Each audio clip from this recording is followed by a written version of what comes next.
माझ्यापेक्षा मोठा होणार आहेस तू. सरकार फक्त तुमचे आशीर्वाद असू द्यात बस. अरे आहेच आहेच, आशीर्वाद आहेच माझे. बरं, आता आपण आपल्या नवीन फॅक्टरीच्या लोगो बद्दल विचार करूया. हो. नाही, कसं आहे, मी हे काम एजन्सीला दिलं असतं, पण मला असं वाटतं की शक्ती इकडे येस सर. तू डिझाईन कर लोगो.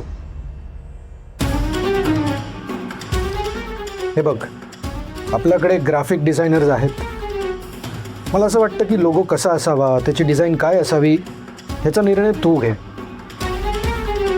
सर ॲक्च्युली एक डिझाईन ऑलरेडी आहे माझ्या डोक्यात. बरं.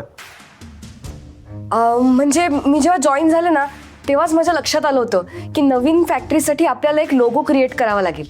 हां, त्यामुळे आपल्या फॅक्टरीला कनेक्ट होईल असा आणि आपल्या गावाशी एकरूप होईल आणि तुमच्या स्टेटसला शोभेल असाच एक लोगो माझ्या डोक्यात आहे सर. अरे वा. सर आपण त्रिशूळाच्या आकाराचा लोगो केला तर. सर आपल्या गावाचा नकाशा पण त्रिशूळाच्याच आकाराचा आहे. नाही म्हणजे कुठलीही धार्मिक बाजू डोक्यात न ठेवता आपण नकाशालाच लोगो म्हणून वापरलं तर. म्हणजे सर बघा ना, लोगो तर कमाल होईलच, शिवाय गावातल्या प्रत्येकाला तो आपलासा वाटेल. नाही, असं नाही होऊ शकत. हा, तू जा तुझं काम कर. तू काय त्रिशूळ काय करायचं नाही. आपण काहीतरी वेगळा निर्णय घेऊ आणि वेगळा डिझाईन काहीतरी ठरवू आपण. पण असलं काही नकोय, मी सांगते तुम्हाला. काहीच अर्थ नाहीये घाई घेत निर्णय घेण्यात. आपण शांत डोक्याने वेगळ्या लोगोचा आपण विचार करूया. जरा शांत राहून विचार करूया आपण. हो, अर्थ नाही आहे, अजिबात अर्थ नाही आहे. तुम्ही एक काम करा, तुम्ही बसून विचार करा. तुम्ही गार्डनमध्ये या. करोना, तू पण ये माझ्यासोबत, बोलायचं तुमच्याशी. या.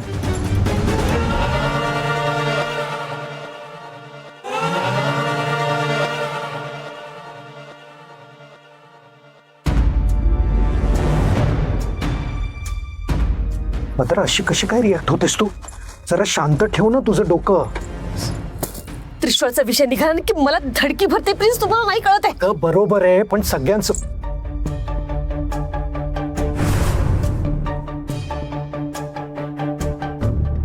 ही काय करते? तिकडे काय चाललंय? काय करतेस? अहो ती कुंदाला शोधते. अहो बराच वेळ झाला ना, ती दिसली नाही. तुम्ही पाहिली का कुठं तिला? कोण कुंदा?